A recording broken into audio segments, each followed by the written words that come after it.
All right, and we are live here on the Huddle Review. It is Saturday morning, 8 a.m., and we have a ton of things that we're going to be covering on today's show. So we're going to have to really hang in there because early we're going to be going over DeFi. We're going to talk about some of these exit scams that are going on within the DeFi space.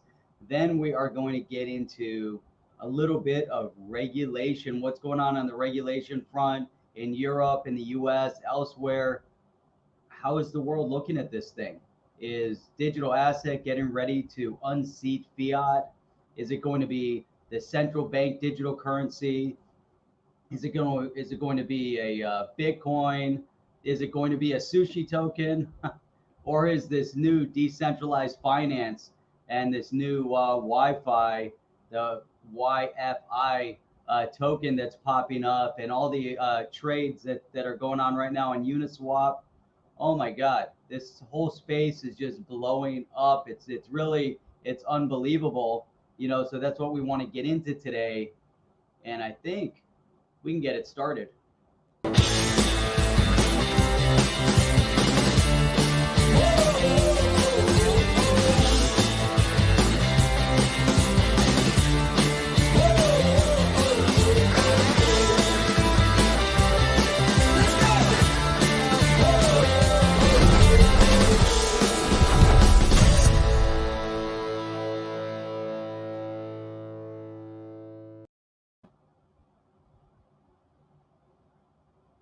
Ah, so today is Death Wish Day. Death Wish Espresso. You guys got to check it out. It is outstanding. More caffeine, more energy. I guess that's how it all goes together. But it is a really nice blend. I've talked about it before, but the flavors are just phenomenal without all the acidic taste. So if you go out and you get one of those, corner shopping plaza coffees, you know what I'm talking about. That coffee is always acidic, especially their espresso. But if you got nothing else, then that's what you go for. So you're at home, make sure you get the good stuff. I know Chip switched. Yo, what's going on, Chip? What's up, Crypto Pimp? Chip switched over to espresso. Now he's trying to drink his regular coffee, and he told me it tastes like brown water. So that's exactly what happens. Start drinking the good stuff. So here we go. We got Jay Prakash with us. Awesome. Glad to have you on. A little bit of sushi. Sushi's always good too. We like sushi. So let's start off by talking about this sushi thing. And then we're going to talk a little bit about the DeFi space because I really think it's important. DeFi right now, decentralized finance, and the tokens, the whole space over here is just exploding right now. There's more movement right now in the DeFi space. I was reading an article that they said that this is like, or is the DeFi space that once in a decade, once in a lifetime type of investment. And you look at it and you're like, I don't know. It seems to be a little confusing, but is it really that confusing? How much, do we have to deep dive on it? I'm trying to do as much deep dive into the DeFi space as possible right now. But it was interesting reading this article as he looked back and he talked about, is the DeFi space right now where Bitcoin may have been in I think he said 2013, and Ethereum back in 2015, where they started to catch a little bit. If you look at, is DeFi maybe, the ICOs of 2020, where you saw a lot of the ICO hype that popped up and the airdrops and all this stuff. Or you go back, to the high tech boom, and it was maybe the IPO surge, and everybody was putting, if you put a .com or whatever into anything, then all of a sudden it just blew up and everybody wanted a piece of it, and so we're starting to see, you see those resurgences, which always takes advantage of the FOMO aspect. And so, is DeFi a FOMO moment? Is it, truly, the, once in a lifetime or once in a decade, type of investment, that, can really make things happen? But what we saw with this sushi, and it's interesting because Sushi Swap, so they reported that all of a sudden, the token goes up. And so here's just a quote from an article that was on Bitcoin.com. It says the anonymous founder of Sushi Swap is reportedly exit scammed after converting all of his sushi tokens to ETH on September 5th. Reports of the alleged scam came a few days after the sushi token, which forked from the Uniswap protocol, went up in value to $10 in just 24 hours. So how much money did he end up pulling out of there? But now this individual, so he actually responds back. And so what was the response back on the sushi swap? His response back was, people asked if I exit scammed. I did not. I'm still here. I'll continue to participate in the discussion. I'll help with the technical part. I will help ensure we have a successful migration. Now, so here's the question, is that, if an individual, think about Charlie Lee with Litecoin. When Litecoin blew up, and he exits out of Litecoin, his purpose of exiting out of Litecoin was that he believed that being in Litecoin would actually, still, keep, some semblance of uncertainty, because they believed that he was somehow manipulating it. So he exits out of Litecoin and exits for a huge sum of money, right? So it had to be, a triple digit, 100 million plus, whatever he went out with. David D, I'm glad you brought that up, because that's actually one of the things that I put into that we're going to talk about here in a minute. So here you have, like, if you go back to Charlie Lee exiting out of Litecoin, what was the agenda? What was his initiative? Was it really something that was super critical? Can it be considered an exit scam? Also from that perspective, Litecoin, so Charlie Lee did the exact same thing. Now here you have with a sushi swap. So he exits out. Everybody accuses him of a scam, and then then what, right? So this was September 5th. Less than a week into it, what happens? So now you have this individual, the creator, actually gives $14 million back after he's being accused of an exit scam. So this anonymous chef, Nomi, sends out a tweet yesterday, and I pulled this article up on Bitcoin.com, but he said, I have returned all the 14 million worth of ETH back to the treasury, and I will let the community decide how much I deserve as the original creator of Sushi Swap in any currency, ETH, sushi, etc., with any lockup schedule you wish. So there you have it. Here he is.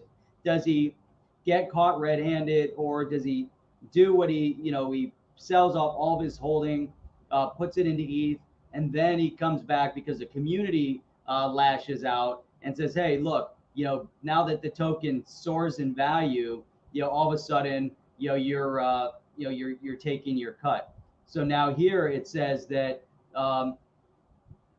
once he showed that the 38,000, so here it says the Etherscan transaction posted by Chef Nomi shows that 38,000 ETH have been transferred. Following this news, the price of sushi tokens soared 25%. And at the moment of the writing of this article, which was yesterday, it was sushi swap was at $2.67. So it's interesting because,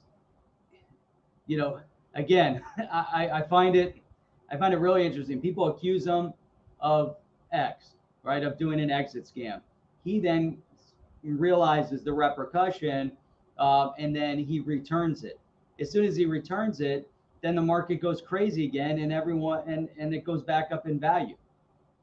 So it's amazing to me that, and it's probably the exact same community that accused him of the exit scam said, hey, look at this guy, he's actually returning money and he's putting it back into the community.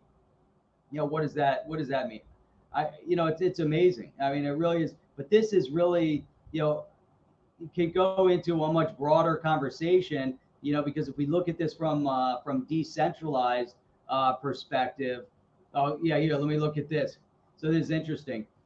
David D said, meanwhile, he tanked DeFi and cost people millions. Yeah. So this is the one thing, it kills me because, hey, it's great. People are making millions of dollars. That's awesome, right?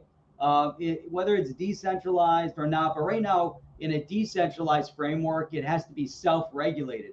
But there's very, very loose regulation even within the DeFi space. We know that we're starting to get more into some regulatory clarity and regulation from a global perspective, and that's really, we're going to look at that later. We're going to get into more of the regulation tone here, but when we look at this scam, and so I was looking at the sushi thing. I said, hey, that's interesting. And then yesterday, there's another DeFi project, this yfdex.finance. Now, I made a video last week because I'm starting to explore this DeFi space, and I was looking at yearn.finance, and we'll talk about that a little bit more today. But the yearn.finance, interesting. There's a lot going on in this DeFi space, and it's interesting. They talk about maybe the democratization of investment, of money, of exchange. We're going to talk a little bit today about the MakerDAO, kind of explore that as well. But it's interesting because here you have the sushi swap exit scam, but then you have this DeFi project, which was this yfdex.finance, and all of a sudden $20 million in investment funds disappear, right? And this is 2 days after it launches. So it amazes me. So here's just a snippet from here. It says yfdex.finance, or yfdex is the thing. A new liquidity, that thing. A new liquidity mining pool, that's the yfdex, has reportedly exit scammed, making off with up to $20 million of investor funds. The decentralized finance project convinced people to hand over their life savings following just 2 days of aggressive marketing on social media, and then disappeared without a trace. Now, just because it's in a DeFi space does not mean that these people aren't accountable to the law. Even if you're loosely regulated, there's still major repercussion if somebody runs off with $20 million. So here you have again. Now it says crypto investor and analyst Crypto Whale on Thursday tweeted about yfdex's alleged dramatic plunder, a classic hit and run. And he said, another day, another DeFi scam. So is this something that is more likely to happen within the DeFi space? Because in the DeFi space, does it bring us even more towards a Wild West type of environment? I mean, that's something that we really have to think about, as the DeFi space is expanding, and it's centralized or decentralized, and so it gives, it kind of automates a process, allows individuals to transact really without any third-party mechanism, and the trading that's going on, all these different concepts that sound really great, but then things like this can happen, right? So who's regulating this yfdex? You create it, people invest in, they say, hey, everything's going to be perfect. Sushi swap, another example where you can just so is it because of DeFi, or is it individuals taking advantage of DeFi because of the loose regulatory space or regulatory controls? So Arati is saying DeFi reminds me of ICO in a way, and it does. There's just, it's interesting. It's really interesting, to see exactly how this is all unfolding. And I want to get back to what David D said, because I think this is really poignant, where he says right here, he's talking about, meanwhile, he tanked DeFi and cost people millions. Now, yeah, so he tanks it. People can, lose money, and then they, are reinvesting. You see the token go back up in value, etc. But, what's so the one point, I guess, that so many people miss out, and that's what I was trying to, hit on before, is, with every dollar made, there's a dollar lost. So whether it's in a Bitcoin or, I was talking about on my last video, the Wi-Fi, the YFI, that was blowing up, and And so as that goes up, there has to be a bag holder. There has to be somebody that's making money.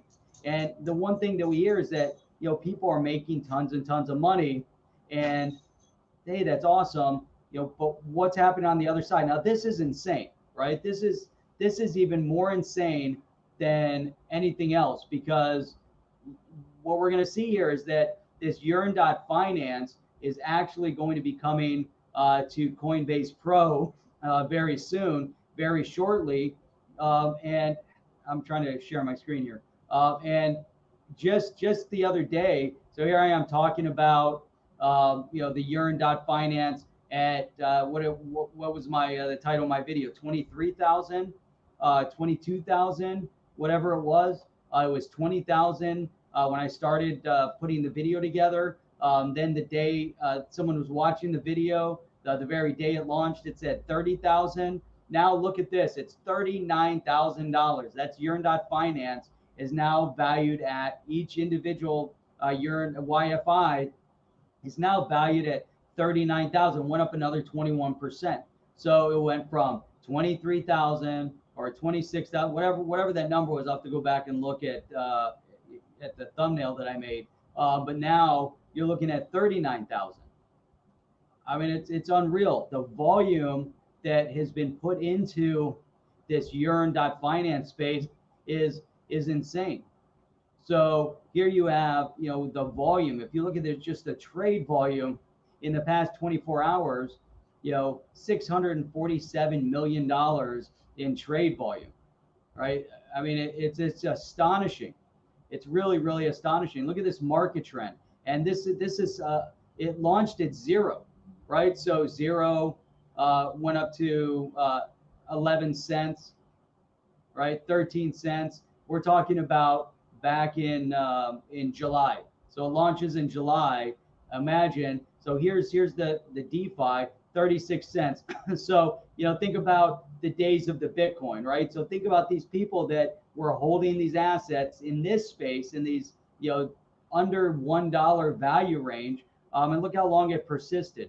And it goes under the radar. Here we are in August, a few weeks in, still in that sub $1 range. Still in the sub $1 range, boom. Then all of a sudden, August 20th, it starts taking off, but it's still in that not sub $1 range. Sorry, I'm thinking Bitcoin, not US dollar. I'm looking at the completely wrong thing. It was $815, but in terms of under one Bitcoin in valuation, because now if you look at the value here, we're talking about 3.9, almost 4 BTC. Per one YFI, but in terms of USD, it started, and this was the confusion. So how is it, as it opens with a price point of $815. But it's interesting because it's in this sub 1 BTC, not 1 US dollar. So scratch everything I just said before, as if you want to measure this in Bitcoin. But it was under 1 BTC.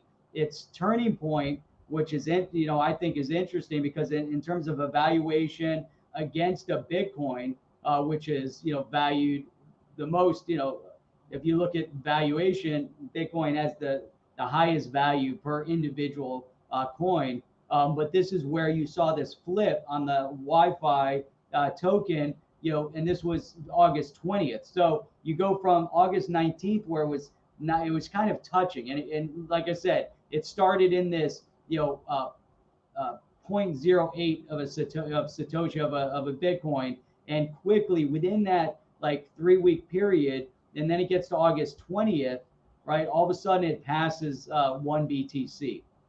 I mean, it's crazy. It doesn't make sense. I don't know. And then it ramps up. Now it's sitting almost at 4 BTC per individual YFI. It's unbelievable, and I was talking to Chip about it, and he said it is unbelievable, because is this something that, I mean, I don't know.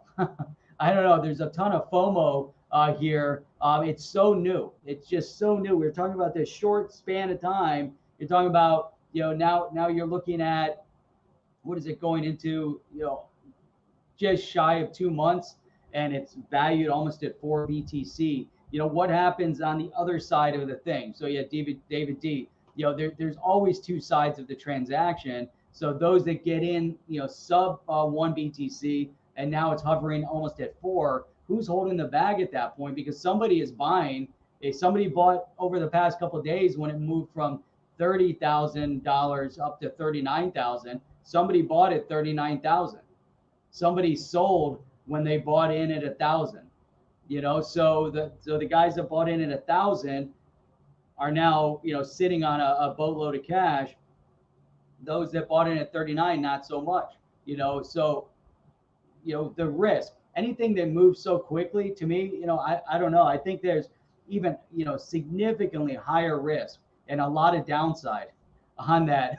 I'm like, if you look at Bitcoin, it took look at the years and years and years and years as it solidified itself to get to a certain point, and then it starts taking off. But it was a period of time. So can you say that the duration is shortened, or is this kind of exit scammy, kind of feel to it? And it's tough. It's really tough. So here you have the semi-life. I'm staying with Celsius to get yield since I see DeFi as a bubble. DeFi creates no value at all except Uniswap as a utility, and that's exactly kind of what it looks like. I mean, it's really, really tough. So it's real.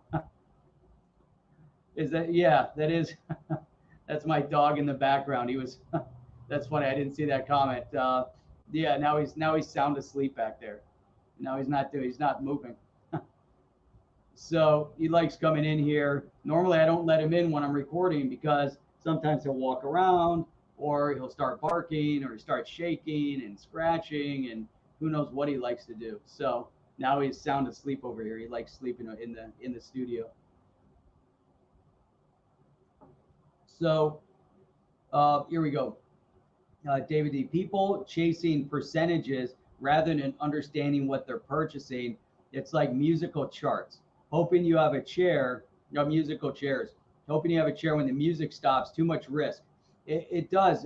I mean, obviously you could say, hey, people that are willing to take the risk are going to get the big gains, but it's very, very casino-like. It's borderline on gambling at this point. I'm not saying at all that DeFi isn't something that could turn into something phenomenal. But as you look at some of the interviews and other people that are talking, they're in the space and they didn't anticipate or expect to see where DeFi would go. And then if you look at like the semi-life is saying in regards to Celsius, Celsius is offering a mechanism to get a higher percentage yield return on your money.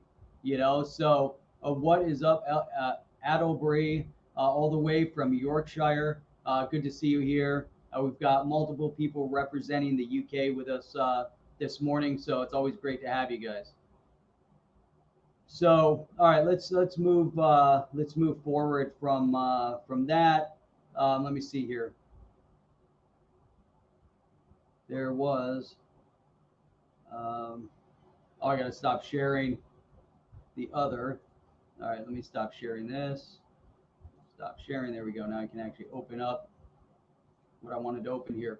So, so here we go. We continue to grow, continue to build in this DeFi space. So now you have blockchain.com lists Wi-Fi and Lend. Lend is another one that's been popping up, and it's so it's really I don't know. There's just so many going on. We got to we really got to stay on top of the exit scams. So much of it has to do with lack of regulation. So much of it has to do with people, wanting to have the next Bitcoin. So much of this has to do with, people wanting short-term gains and hoping for the magic elixir that's really going to, help propel somebody into, wealthy status quickly. Whereas, even from a Bitcoin perspective, it took 7 years, almost 8 years until it really propelled in the major bump up. Obviously, there was people that were in Bitcoin from the beginning or mined Bitcoin made a ton of money if they were able to hold it out. Others sold, when it was under 1,000, but it was hitting that 1,000. They bought in early on, and they made money. People made money all the way up, which is interesting. So hey, Lady Enigma, good morning. Good to see you on bright and early here on the HODL review. So good to see you. Let me see here. I saw another comment that I wanted to put up here. Let's see. Oh, here we go. Okay, David D. How many of us truly understand what gives these DeFi products their value? That's, so many of the projects, have no value. It's just a token people are buying in and out of. And I think that really makes it problematic. It really does. It really does. Here we go. Leonard, but if you bought Wi-Fi at 11 cents or $800, whatever it was, and wrote it up, who cares? You made massive gains, survive for the quickest, which can be financially free. The fast life is too short. Yeah, I mean, you can look at it different ways, but again, there's going to be two sides to it. So that's just something that I think we have to be very, very aware of, as you're investing. And it goes with any investment. It doesn't matter if you're investing in stocks. There's always going to be a buy and a sell. There's always going to be someone on the top. Typically, though, when we look at it from, when we look at this from the bigger, the more traditional stock market, it's, especially in the IPO space, or the strategy of the bigger financial institutions when they're investing, they're obviously buying low. And they have more access to bigger volume at lower cost, especially in an IPO space. And then they're in that in that mode where they acquired really low before mainstream gets it, and then they unload to mainstream to retail when it gets up to a higher price point. Here we're seeing all retail, everyone just kind of mixing it up. To me, it looks closer to like penny stock, because I mean, it's one thing you want to go in and try to identify the value in this DeFi space, and I could be missing the boat completely and not understanding it, but in terms of the penny stock environment, what we're seeing with DeFi is the hype that goes with it, the FOMO cycles, the Twitter feeds, Telegram, Discord, whatever it might be. You have all these groups, and it gets the hype and the emotion, and people come in and you pump it up. And when you're pumping it, that means, it's done either purposely, or maybe they're not thinking about that pump, but people are pumping it up. Just like we saw, when things were kind of moving, people were trying to hype Dogecoin and push it. And there was a whole agenda behind it to ramp up the Dogecoin. And that isn't really a legal thing. When you see that, within like the penny stocks, it's the same thing. You try to hype it, and the value is low. The volume traded, isn't high enough. So you identify that you have lower trade volume. You can pump a whole bunch of people into it, and it's easier to manipulate. I don't know, in the DeFi space, again, we're lacking regulation. So, so here so people don't realize that their investments could get food poisoning until they met sushi. Yeah. So you just don't know. Hey, good morning, Mitchell. Good to see you on. Glad to have you here with us on the chain here on the HODL review this morning. So, but let's take a look at this, because this is really, the basis of the DeFi spaces, which is where you get into the MakerDAO. Let me see, here it is. So we'll just do a quick, view of this, but some of the key points that they bring on here, the digital currency that can be used by anyone, anywhere, anytime. And really they're talking about from a decentralized perspective, and the democratization of funding, of money, anywhere, anytime, anyone. And so, hang on one second, I got to respond to this. right on the live stream. Here we go. Gotta reschedule. All right, it's raining. So, so here you have, digital currency can be used by anyone, anywhere, anytime. The world's first unbiased currency. DAI is a stable, decentralized currency that does not discriminate. Any individual or business can realize the advantages of digital money, financial freedom with no volatility. So they're pegging it to the dollar, essentially a price stable currency that you can control, generate DAI on your terms instantly, how you can earn it, decentralized governance. So from this perspective, this is where you get into the self-governance, the smart contracts, and the protocol and everything else. I think self-governance is one of the missing elements to the entire space. You have to have self-regulation to take care of the exit scammers, to take care of the potential fraud, like the Quadringa CX guy that was the only one that had access to the keys of that Canadian exchange, and then all of a sudden mysteriously died in an area of India that a lot of people mysteriously died, and somehow their money also was depleted, and they pop up somewhere living on an island somewhere, So, so I think, so that's really interesting.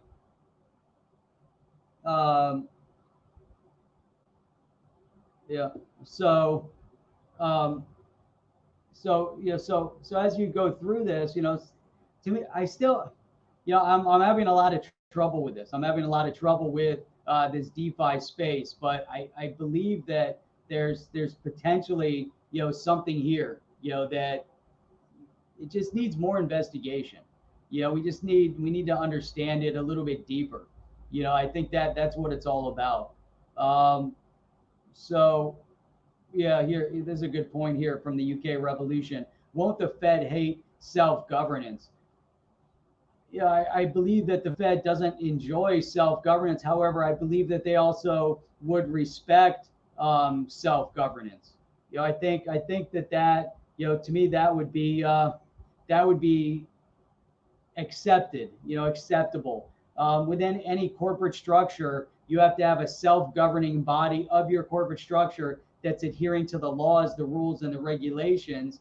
So within this space, as it's developing, you can't have, if we want to be respected, we're in the crypto space, we're in the digital asset space. We want Main Street to accept it. We want, the financial institutions, everyone to accept the space. So then we can't allow this pariah of exit scams to continue. And you have to have some sort of regulatory framework, which I see developing, in different areas, where you have to self-control. If you don't have self-control and discipline, then the other side of the coin is that when the Fed does come in, then they're going to put all the rules and regulations on the space, which could then really be detrimental.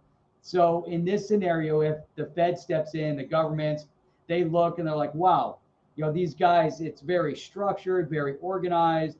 They take it very seriously. They have, through this decentralized network, through, decentralized governance, or however it might be, or, if you look at how, you have within, the XRPL as an example, and you have the nodes within Bitcoin, you have the mining. So they look at it and you start analyzing and say, okay, here's a beginning structure of how you're self-governing and self-regulating, and you allow the nodes to vote. And if you're going to have changes, so you can't have indiscriminate changes, you can't have indiscriminate exits that will upset the balance. There has to be something to it where, you look at like Ripple, Ripple is sitting on what, 45, 50 billion, XRP. And they say, well, we're tying it up into escrow. They self-governed and self-regulated themselves. Now, when it comes to the Fed is going to say, hey, you guys could have just, looked for an exit scam, but you guys tied this thing up, and it's tied to the validators. So now the validators, if you're going to change that escrow, if you change anything within the structure, it has to go back to the validators, which, by the way, Ripple doesn't control. So I think they're a really good example, regardless, we have a ton of, XRP people that love the show, but the thing is that when you look at Ripple and their structure within Main Street, within the normal financial institution space, nobody else is really there except for them. And you have R3, but you don't see Bitcoin in the financial institution space. You don't see, Ethereum is getting into because of the smart contracts that can develop into that space. But there's no one that's really, built and derived and put a plan together that is going to move into doing something with real world utility, like the cross-border remittance payments, to say we want to capture this space, which is a real world issue. It's not just, hey, we're trying to apply something, but it's a real. So we look at that structure, and then, from an external perspective, banks, governments, the Fed, and they look and they say, wow, they have thought about all these different angles of how to self-govern, self-regulate. Think about Facebook Libra when they got hauled in front of Congress. Now, did they think about all the different variabilities of this Libra token when they rolled it out with their initial intent and initial plan? And then you saw how the government's just, beat up on them, relentlessly. They had to pull back. But what the governments were saying was, hey, you thought about some of it, but there's a lot of stuff here we don't like. And they really, pushed them back a few steps.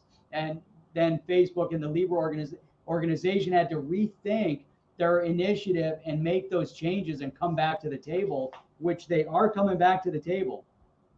So we can't discount that. But from a DeFi perspective, we need to be able to look into it and say, okay, it's regulated, it's structured, it makes sense, it's protecting others. So if we think about it from a U.S. perspective, think about the Token Taxonomy Act. Think about some of the things that were important in the Token Taxonomy Act for regulation. You have Darren Soto, a Democrat, and then you had Warren Davidson, a Republican, come together to create this Token Taxonomy Act. Now, there's two different philosophies here. So you have one philosophy on the conservative side, with Warren Davidson, that is thinking more along the lines of freedom of freedom of monetary gain, freedom from the Fed, freedom from government, smaller government, allowing people to build and create and all of those things. And then you have the Democrat side with Darren Soto that came from a perspective of, and they both overlap with the same concepts, but this is how they were complementary to one another. And then Darren Soto thinking about consumer protection. How are you going to protect people from exit scams? How are you going to protect people from predatory companies that are just looking to FOMO people in and take their money and not give it back? We've seen a few things that have come out, predatory from a perspective of hiding margin accounts and not really being very clear with the margin account aspect. And then when the margins change, people get closed out of their holdings because they were lending against whatever, and they didn't understand necessarily the full scope of it. So we could consider that potentially predatory. And so that's where, from the Democrat, Republican side too, everyone cares about this, but it's just the different complementary aspects, to look at things a little bit different. But that's where, when you get into the regulatory space, you need to understand the different dynamics. And so if we're going to look at self-regulation, and you're going to look at the DeFi space that is self-regulating, but are they protecting the consumers? Do they have the, do they, look out for those interests? Is it a fair, free environment to where, the overall organization isn't manipulated somehow to the detriment of others? So what is up, One Rough Rican? Really appreciate you. Always throwing out a little support, getting us our next coffee. So actually, I appreciate that. Thank you. So let's see. Where do we go? Diesel Hound here. Need no protection. need no need for protection. Yeah. So let's go to this next thing. I'm gonna skip that. Go to the yearn. Now, as we get into the regulation aspect of things, we're looking at DeFi. We're looking at the growth of the space. We're trying to understand, how things are really, developing. And it becomes really important for us to look at this from a geopolitical perspective. So you guys are saying, hey, we spent all this time talking about DeFi and all this other stuff. When is the geopolitics going to be injected into here? When are we going to throw that in? It's early in the morning. Got Lady Enigma over here. It was 5:30 in the morning, almost 6 o'clock. And we're going to throw in some geopolitics now because the geopolitics are important. So let's get into some geopolitics here. China. Why is this all significant? We're talking about DeFi. We're talking about self-regulation. Then we look at Bitcoin mining. Which country of all countries in the world right now have a lopsided control over the Bitcoin space? When you see a majority of the miners and the majority of the Bitcoin right now potentially dominated in China, then you look at a Bitcoin and you say, you know what? From a financial perspective, maybe on an individual level, does that impact you? Maybe, maybe not, because all you care about is the increase in the valuation of the Bitcoin. From a regulatory perspective, as governments look at this, they say, do we want to adopt Bitcoin in some way, shape, or form into our economy?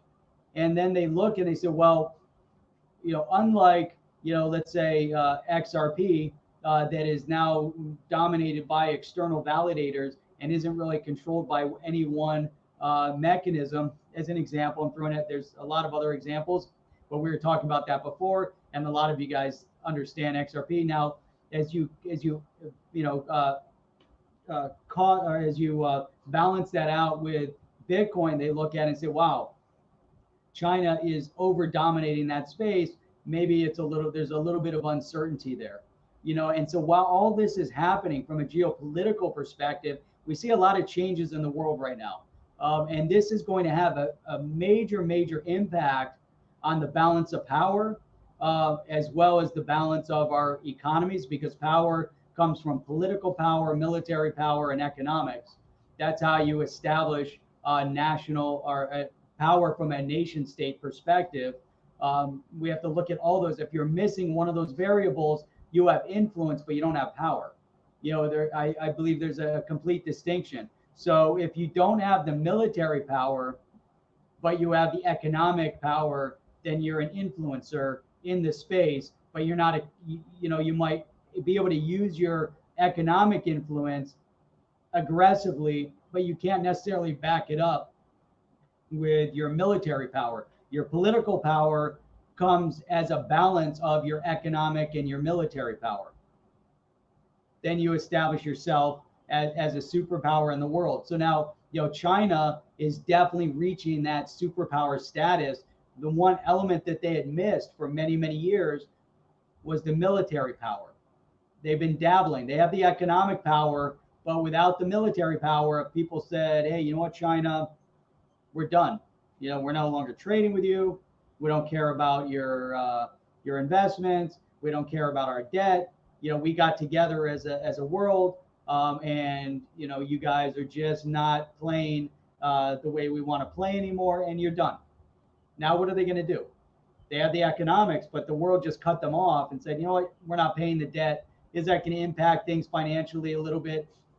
Maybe. Are people going to transfer production from China to India to Mexico to parts of Africa to Latin America, where they could establish themselves and get the labor that's needed to keep up with that kind of production?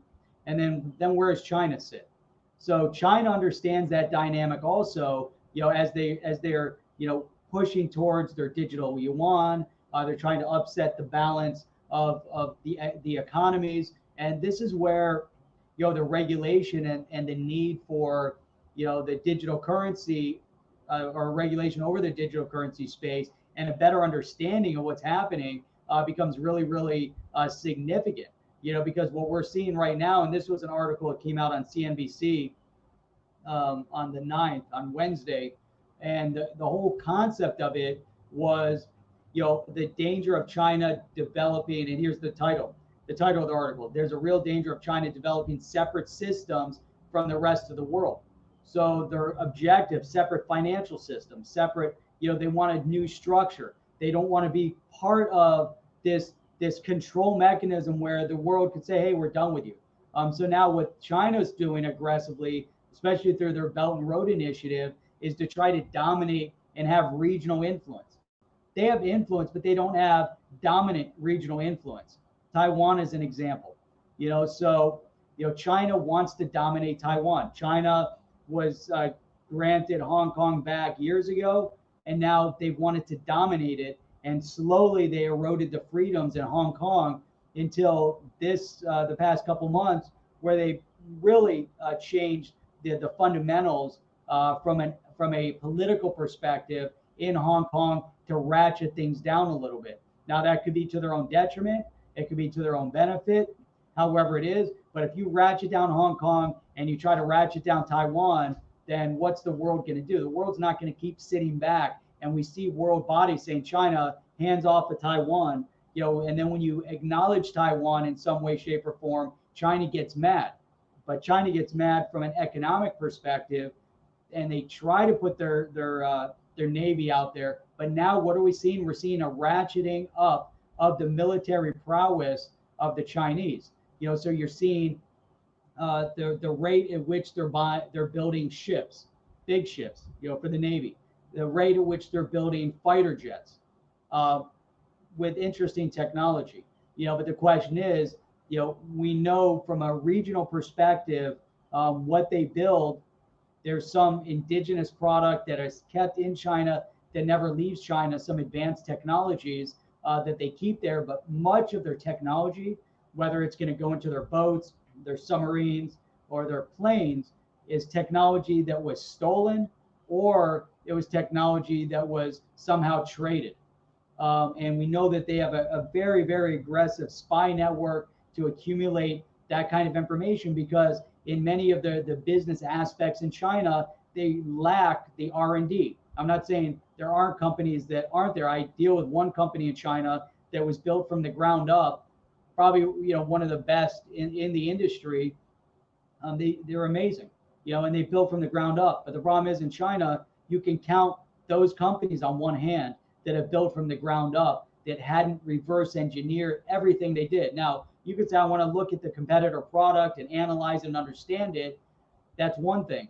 The other part of it is, I'm going to steal those trade secrets. I'm going to analyze it, and then I'm going to steal it, incorporate it, make some minor changes, and then I'm not going to be held accountable for it. Or I'm going to take that product, reverse engineer it, and build my product based on the specs of that product, but make it look different.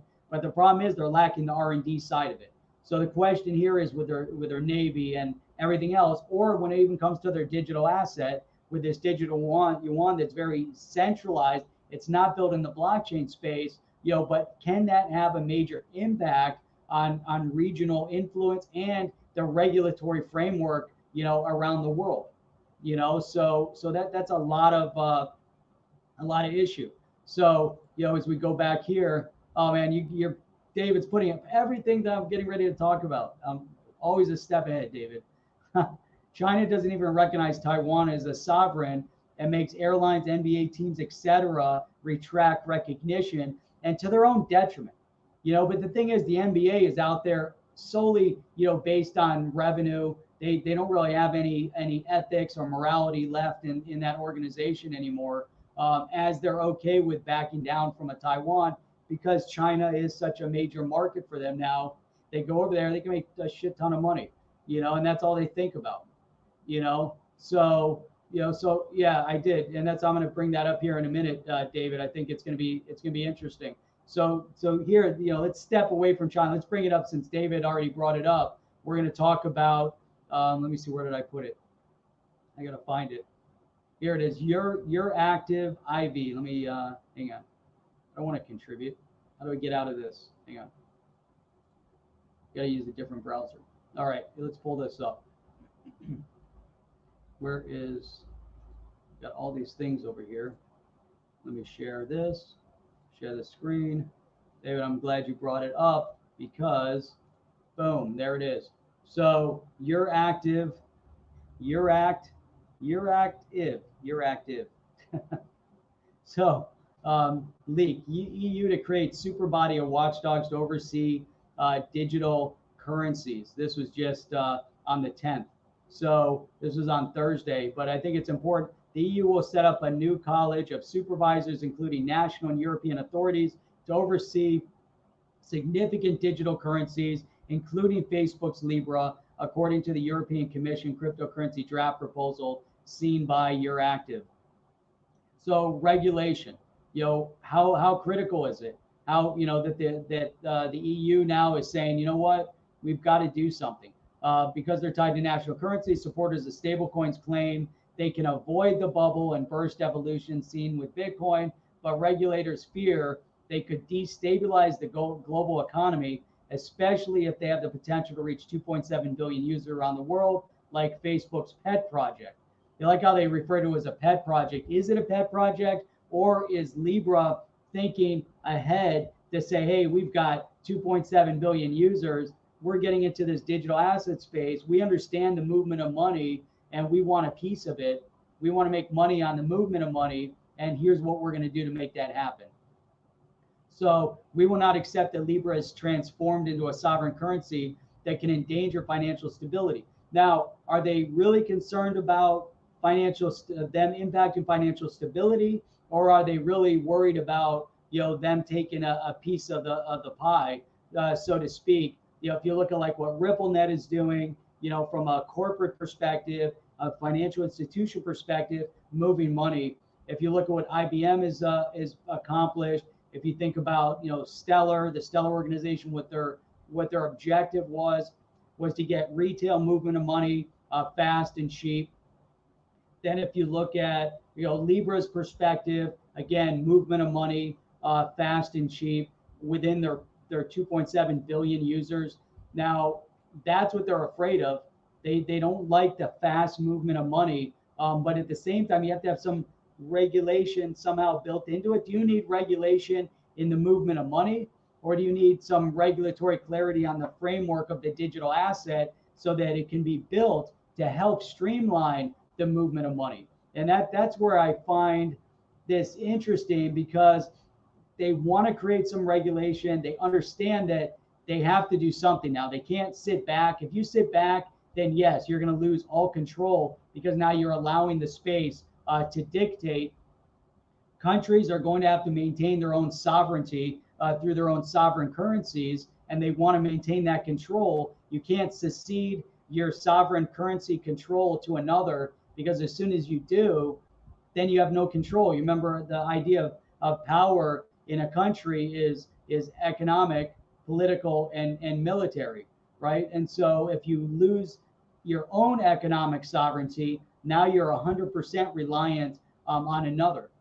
If your currency is heavily based on another, then you're somehow controlled by the influence of that country. Now, if you have, like, for instance, the US dollar as a reserve currency, almost all countries in the world really, there's a value of their currency to the US dollar, because the US dollar overall has been the most stable currency from one of the strongest economies.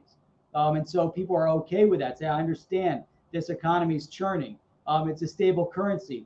People get very, very suspicious and uncomfortable when they look back now and they say, wow, they're printing US dollars, it's out of control.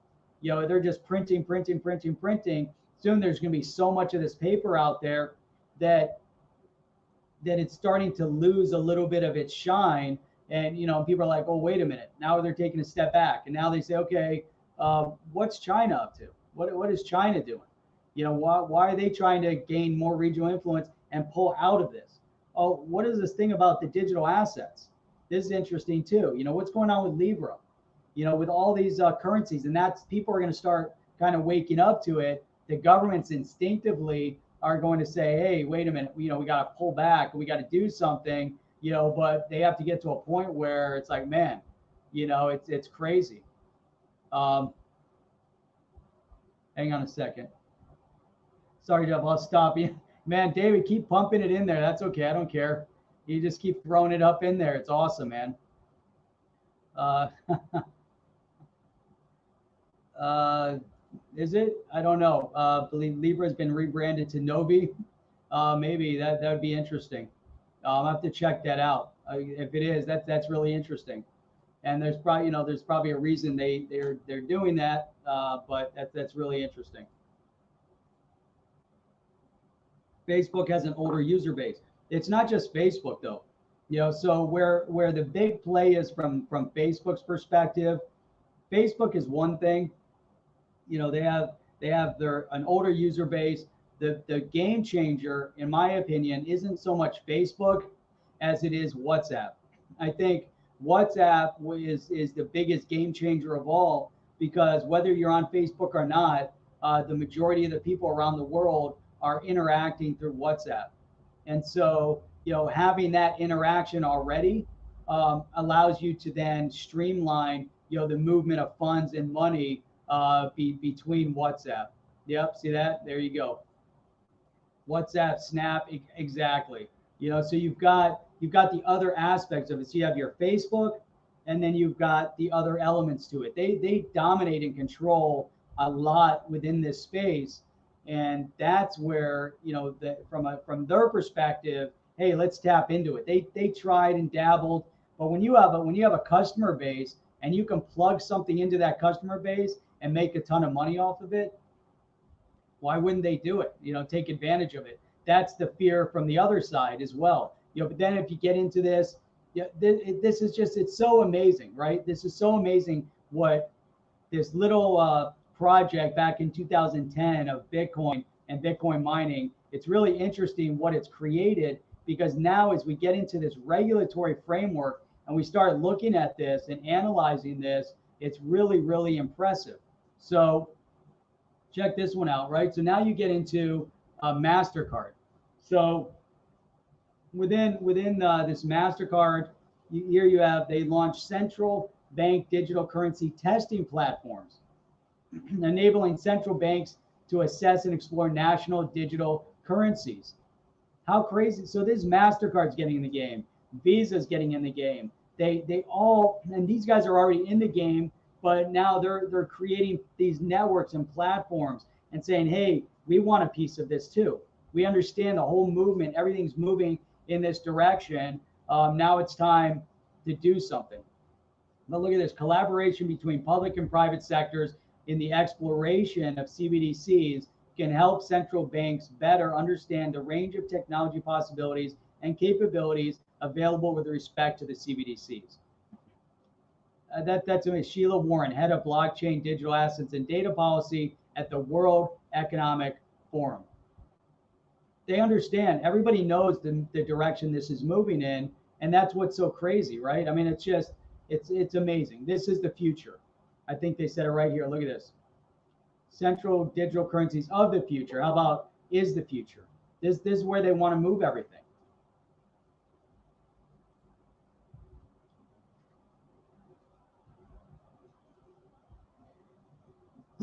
There you go. It'll be a showdown between Facebook, WhatsApp versus WeChat, Alipay. That's exactly what it is. 100%, David. It's 100%, and this is exactly what we're seeing. And we got to be really, really cognizant of the fact that China dominates. The Chinese government controls WeChat and Alipay. It's not a private institution. It's controlled by China at present. Facebook and WhatsApp is not controlled by the government. Big distinction in that battle, which is why Facebook, why Mark Zuckerberg came out and said that China was the biggest threat, and that the U.S. government, when he was speaking in front of them, they've got to get on board with understanding the threat that they pose from a global economic perspective. And so he wasn't just saying that because he wanted to boost Libra.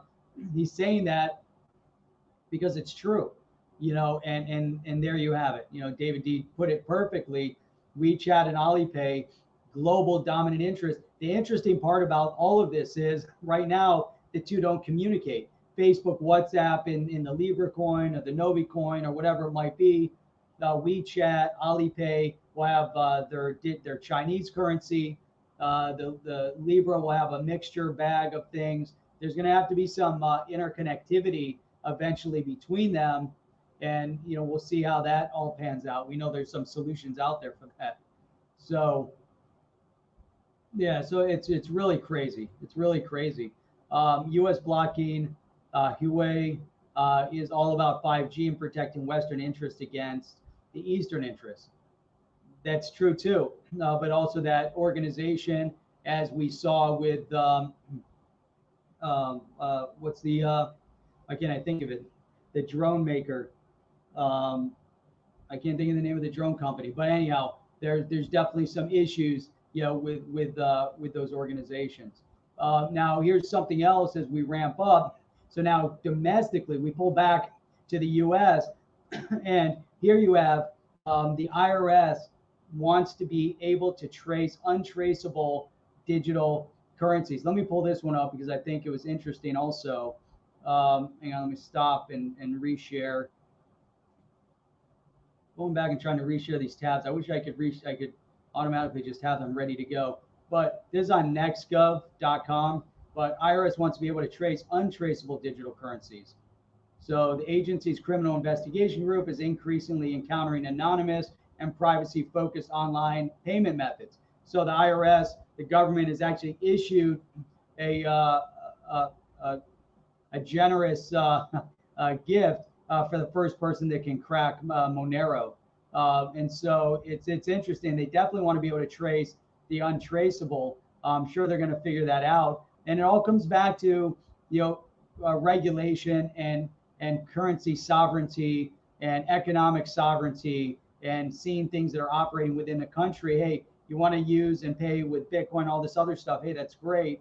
But we need to have some observation of what's happening is basically what they're saying. Now, what they have never said is, hey, there's obviously ways to trace fiat currency and they can backtrack where fiat currency came from. However, the number one currency used for nefarious purpose isn't necessarily digital asset, but is in fact fiat currency, and it still is today. It still holds true today. DJI, boom, there you go. It was DJI, and there's the bounty. $625,000 bounty being given by the IRS for people able to track Monero and Lightning. That's a nice bounty. Chip, we got to get on that.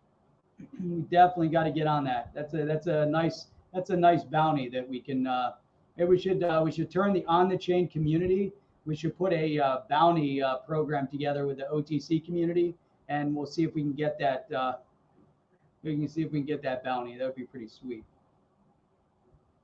So all right, let me stop that one. We covered the IRS. This is another one. Here we go.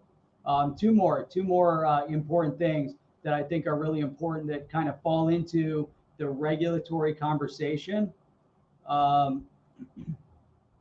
See, privacy coins are under attack. AML KYC will be the norm. Original crypto vision is utopian. I'm afraid. I agree. 100%. I agree 100% that the idea behind the Bitcoin, not having banks and all that was definitely utopian mindset. They didn't think it all the way through, all these entities and governments and, hey, you want to break away. The digital asset allows you to break away from a lot of it. However, you still need the KYC, the AML. We don't live in anarchy. We still live in governments, and we have laws and regulational, frameworks and all that stuff.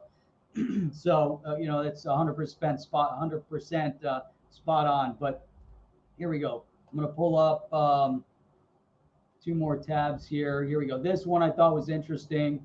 Bangladesh to get its first blockchain remittance service. Now, the reason why I think this is important, the Standard Chartered Bank launched the first remittance service in Bangladesh, first blockchain. Here's the turn it takes. So, according to the report from the Business Standard, the British National Bank Service, SCB, announced the blockchain-based cross-border remittance service for Bangladesh, Malaysia, Singapore, huge epicenters for everything. Now, what David brought up, the battle that's being waged right now, guess what? Guess who's backing this? Now, this is remittance payments for expats from Bangladesh that are in Malaysia to be able to move money. But look at this. Look at what it's using. Blockchain technology of Ant Group. Ant Group is the part of Alibaba, right? So that's right there. Ant Group, formerly known as Ant Financial, appointed SCB as its core partner bank in 2018 to work on new blockchain remittance. So here you have the Chinese influence now one-upping in a place like Bangladesh and Malaysia.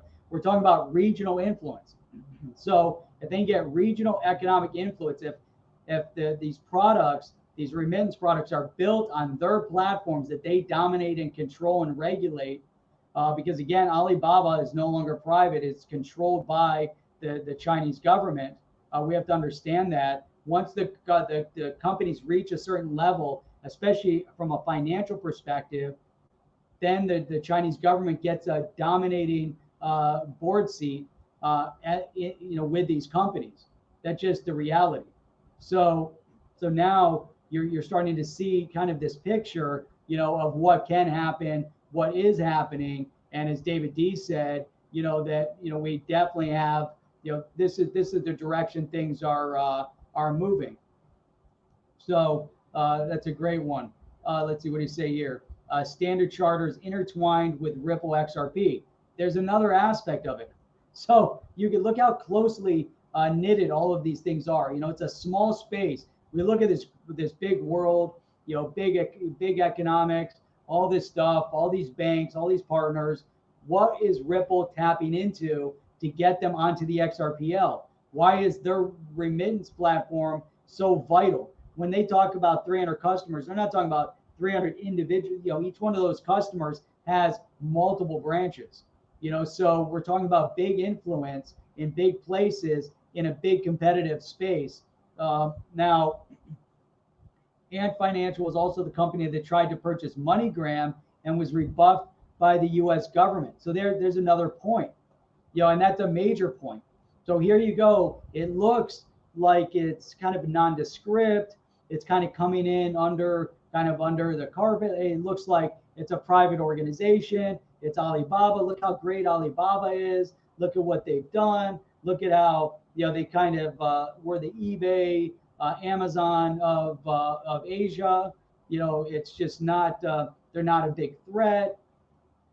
Then there's the other component that, oh, by the way, it's ruled and controlled by the Chinese government now. Oh, and by the way, they have this financial arm that is now trying to buy, one of the bigger, money changers, movers in the U.S. market. So you see all of these different things that happen. So I think David's bringing up some amazing points right now. Keep them going. This is awesome. So look at this. The U.S. did not want Chinese juggernaut that intertwined to the U.S. money system. Amazing, right? Was prepared to pay now, when you see that kind of thing, $15 to $17, what does that tell you? Now, you're playing poker, right? You're playing cards, and somebody, all of a sudden ups the ante way too much.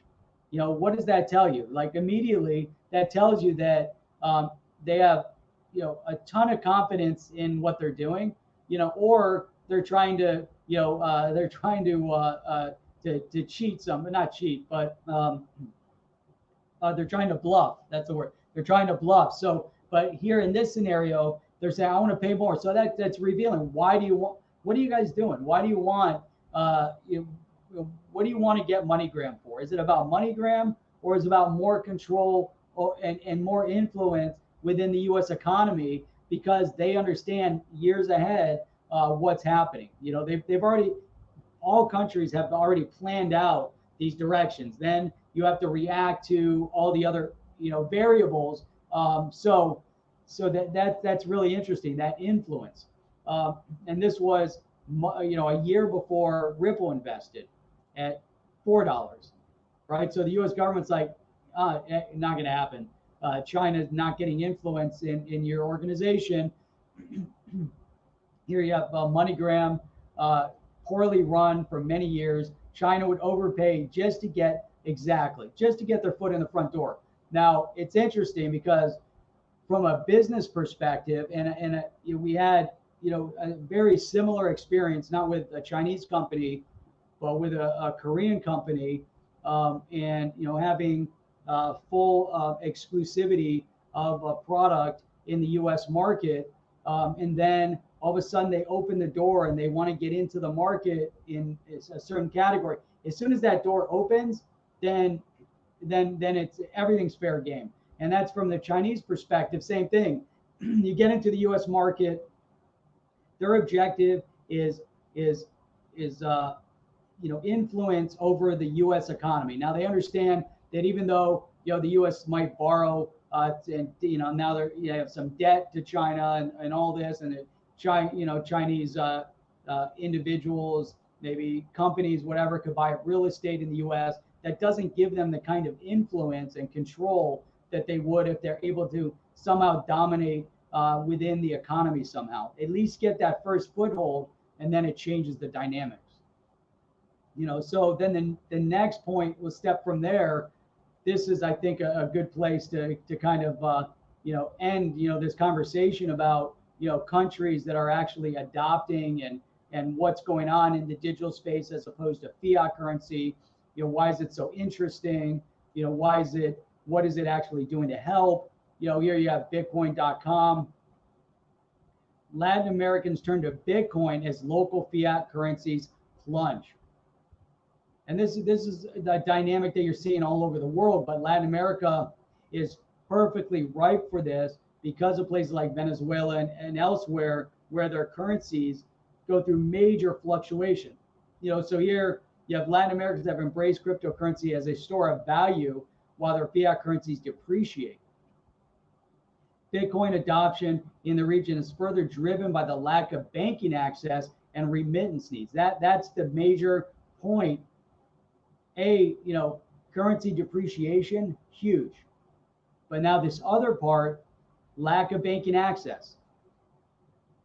It's very, very difficult in many parts of the world, Asia, Africa, Latin America, to get banking access. India, maybe parts of Eastern Europe, I don't know exactly, but in these countries specifically, not so easy to get banking access. Many countries, even in the Eastern European countries, you don't just have a bank account just like that, and then there's all the costs involved, lack of branches in some of the areas, lack of online tools in many of these countries. Let's say you want to move money, you can't just do a bank wire from your website. The countries don't allow that, or the banks in those countries don't allow it. So the individuals actually have to go into the branch to move money. Now, what are some of the issues that you see in some of these countries? If you have to go into a bank branch to move your money, the one big threat is, can you trust the teller and the people in the bank to not issue some kidnapping order on an individual? Stuff like that's real. In Mexico, for instance, I worked with people and they'd have 5, 6, 7, 8 bank accounts, mainly because they knew that they could keep smaller amounts of money in every bank. So if anything ever did happen and they had to wipe out that account because something happened to them, it would only be that account. But the other point is that from a visual perspective, they come in and do their banking. The person says, they don't really have a lot of money in the account. They don't become a target. And so in a lot of these countries, that's a reality where you become a target because of the amount of money you have there, because there's a lack of safety on the streets, a lack of kind of law and order in the streets that are impacting you directly from your own personal security based on the banking. So that's why a lot of these countries, they're saying, wow, in the crypto space, nobody knows how much money I have. I'm not going to a bank. I can move it, even if it takes 48 hours for my Bitcoin to move, even if I have to spend, higher amounts of money to move the Bitcoin. I have more confidence in Bitcoin, even if the Bitcoin fluctuates in value. It's less than the depreciation of our own currency. The cost is less than what we pay for. The cost is worth this added security, and the wait time is insignificant. In Venezuela, for instance, before the chaos with Maduro, it was such that businesses in Venezuela, in order to do business in the U.S., either had U.S. bank accounts already, or they had to file official requests with the government in order to prove why they had to buy X product. I've talked about this before, why they had to buy X product in order for them to exchange their Venezuelan bolivar over to US dollars. Now, could you imagine right now that that's how restrictive that is to doing business? So now you say, hey, I'm gonna put in Bitcoin. Hey, I'm dealing with Jose or whoever in down in Venezuela, or whoever I'm working with down there, and all of a sudden, he tells me that, hey, I'm gonna send you Bitcoin. I've got all my money in Bitcoin. I'm gonna send you Bitcoin. I'm gonna say, hey, from a U.S. perspective, we don't work in Bitcoin yet, but now you look at it, and this is exactly how I ended up finding the digital asset space back in 2014. Now, did I invest in it then? No, but I should have. But I was looking for a solution to overcome these burdens that I saw back in 2014. So we're talking about 6 years ago. I saw the burdens within Latin America and Venezuela and Mexico, in India, and all these different countries. One, trying to convert currency, very, very difficult, especially India, because they had big fluctuations in the rupee to the US dollar. So it made it very detrimental day to day. You had to really lock it in and finish it. Mexico was a big security issue. Venezuela, big security issue, and super difficult to get currency. Anywhere you dealt in the world, is always a matter of, hey, you're dealing in US dollars, but for me to transfer my money, and I got to pay for that transaction, and now I'm paying for the bank wire, et cetera, et cetera. So now understanding all of these dynamics, man, it's super, super, impressive and also needed. And this is where, this space from a remittance perspective, this is what drew me so much to what Ripple was doing, because I saw that their solution impacted me directly with everything that I was doing, that it was a solution that needed to be done. And one of the things that I looked at back in 2014 was, how do I convince somebody in another country to use Bitcoin when it doesn't have any kind of really framework? There's no regulatory framework, there's no bank, there's no third party, people are uncertain, uncomfortable, etc. This is where it became kind of like a utopian dream to not have the banking influence, because the rest of the world still operates where there's always a layer of trust. So for instance, the smart contracts, what Ethereum is doing, you still need a business contract aspect plugged into it, right? And then many times when you're doing business with another country or another person in another country, if I need to send you money, I don't care if it's $1,000 or 100,000 or $1 million, I'm really, really, like, I'm always going to be really concerned that I'm going to send you money, you're not going to send me what I'm buying. So many times then you need to use an escrow. Sometimes it's done through a bank. Sometimes you have to transact through a letter of credit.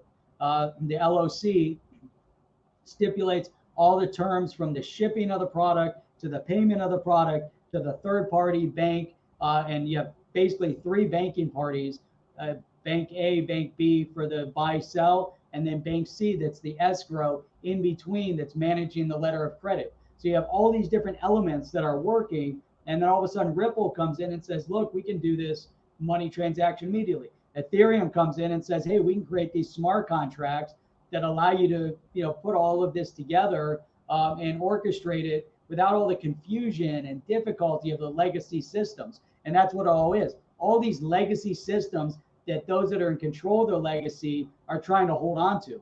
because the legacy systems don't want to let go so easily. Banks don't change that easily either, because imagine a bank says, I'm all in, I'm going all into Ripple, and then all of a sudden it falls apart. Now all their systems come crashing down. So there's no scenario where a bank is going all in, until the system structure is there, until all the regulatory clarity is there. They might go in and start utilizing some of these aspects, and they're looking at all of it. But then countries or people in these countries, like in Latin America or in other areas, it's really amazing. Really amazing. So, all right, let's see what this is. Here's some on-the-chain fluff as you get ready to depart. Thoughts on Novak default decision. Let's see. Novak default decision. I don't know if I have let me look that up real quick. Hang on. I'm trying to think. I'm like trying to, factor this in. I'm like, what? What are we? That's hilarious. Oh my God. Yes. That is, I'm thinking Novak default. Did I miss that? Is that some new regulation that's coming up? Now, how crazy was that? The guy, so if you guys weren't watching and you guys didn't see it, he hit the tennis ball back and it hit one of the line judges right in the throat or in that face somewhere. I think it hit her in the throat, but he didn't hit it hard. But I guess that's not the point. He hits the ball back. He was going to hit it on the wall, and then it hits him right in the throat, and then he collapses, or she collapses. And it was crazy because any of the games that he was number one. This guy's going to win. It cost him about $2.5 million. So it cost him about $2.5 million, and he lost everything in this whole. It's crazy, right? It's insane. But it was his fault. But yeah, Carl Lewis, I agree with that too. It's funny. How does that factor into digital asset and cryptocurrency? But to me, you know what it is? It's the rules of the game, right? So you have to have some regulation. If you don't have the regulation, then I don't know. You have to come on. These guys, they get all upset. They're throwing rackets, breaking rackets, yelling, screaming. It's like, I get it. You get emotional. Doesn't matter what you do. If you're playing a game, you're doing something, you can get heated and passionate. And maybe people like watching that, but it definitely looked really bad live. And she just crumpled. And that's why he just kind of batted the ball back. I'm like, come on. I've been hit by the ball before, and you just bat it back, or you get hit by someone's racket, but he hits the ball back, bam, right. But I don't know. I almost have to say yes. I agree that he should have been penalized. But the thing is that if it was just that incident, apparently it had happened multiple times before, where he almost hit somebody else doing the exact same thing. So I believe that was part of the problem, is that it was multiple instances that kind of accumulated into saying, you know what, you're done. We got in, like Sir John says here. Sir John is saying, though I hate the decision, it was made following the rule. That's it. You got to follow the rules. So, but man, that was crazy. Yeah, that was crazy. So, anyhow. What do we have? That's about it. Let's see. Of the Joker, seems like he'd be the type to have a beer scotch with. That is true. All right. So, we're in hour 20. Holy crap! It was like a DNI training session. I know that's what happens, David. DNI has been taking a hiatus, and someone's got to step in and do a little bit of the geopolitics of the space. So. But anyhow, I should have said this right in the beginning.